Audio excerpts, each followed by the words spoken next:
Sinn Fein and the Green Party have put a motion to the Assembly to reduce the voting age to 16 for all elections and referendums. We would hope to see this spread across the island of Ireland. On the back of the motion today, we had a group of young people. There was about 50 or 60 young people came up to talk to us about their opinions and their views on why we should reduce the voting age. There's a range of issues here. At the age of 16 and 17, young people have a lot of adult responsibilities placed upon them, but they don't have the right to vote. As well as that, politicians across Ireland deal with issues day in, day out that affect the everyday lives of young people and in fact their long-term future. So it's important that young people have their say in who is making these decisions. Young people are affected by the issues that governments deal with, and unfortunately over the past few years, particularly in the south of Ireland and Westminster, have enforced policies on the north that have caused young people to lose their jobs and out of work. EMA is another important issue for young people, and it actually affects only 16 to 18 year olds, but they have absolutely no say in any of the decision making process. During our event today, we watched a few videos of young people saying what they can and can't do at the age of 16 and 17, but they can't vote.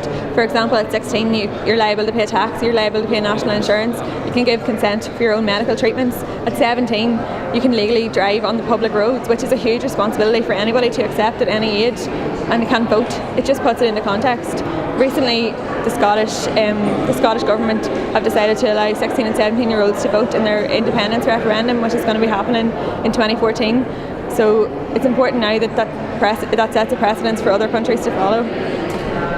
We were joined today by Reilly, a young senator in the Irish Senate. Martin McGuinness came and spoke to the young people as well. We had Karen Lee Cullen there, a few of our MLAs from the other parties. It was a good turnout, and it's great to see that there's so much support, particularly among all age ranges in the party. I thought the event was really good. It was fantastic and indeed heartwarming to see people, young people from right across the island, come up here to Stormont today to put onto the table to us why it's so important that young people at 16 and 17 have their voice heard when it comes to elections. And they came here today before our motion with the Green Party here today in the Assembly to say this is important. And today is also important as well. We've seen the American presidential elections today. People before in the American Revolution said no taxation without representation. Well, today we're saying no taxation without participation.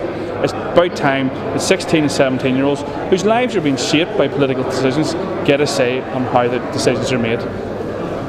It was also great to see Martin McGuinness here today, because Sinn Fein are taking a lead on this issue, putting young people in positions of leadership, be it myself, Megan Fearon, Catherine Reilly, Phil Flanagan, young people all playing a role in politics, and this is what it's all about. We see Argentina, Scotland, these are countries that have said yes, it's important that 16 and 17 year olds get a vote.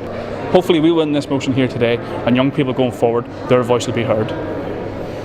We're here to support the Assembly motion to reduce the voting age to 16. What we're seeing more and more is that young people have more rights and responsibilities, but this does not match up to the realities of them being able to vote or lend their voices to the political society or democracy that they are part of. Many voices said that young people, they wouldn't be able to vote, they're too apathetic, too self-centred, but the reality is that young people today are more politicised than ever. They have rights and responsibilities, including being able to pay taxes, being able to leave school, being able to get married, being able to enter a civil partnership, but they aren't able to contribute to who represents them in government, in parliament, in democracy. So what we need to do is we need to reduce the voting age to make sure that in this politicised, globalised world where everyone is connected, where everything happens on social media, that young people are allowed their voice, whether they choose to use it or not, should be their own opportunity, and let them decide if they want to vote, but let the opportunity be there for them to vote. Well, it's wonderful to be here with these young people who are involved in a very energetic campaign to get the voting age lowered to 16, and we in Sinn Fein are very, very supportive of that campaign.